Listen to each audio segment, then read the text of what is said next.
tu presencia, hoy disfrutarte, queremos tu presencia.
El motivo de mi adoración, mi Padre.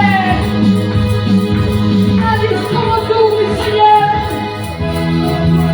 Tú te mereces toda la alabanza y toda la gloria.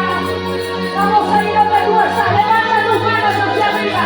Sea agradecido por papá. Gloria, gloria, gloria, gloria, gloria, gloria, gloria. Sigamos orando, hermanos. Levanta tus manos, dile gracias.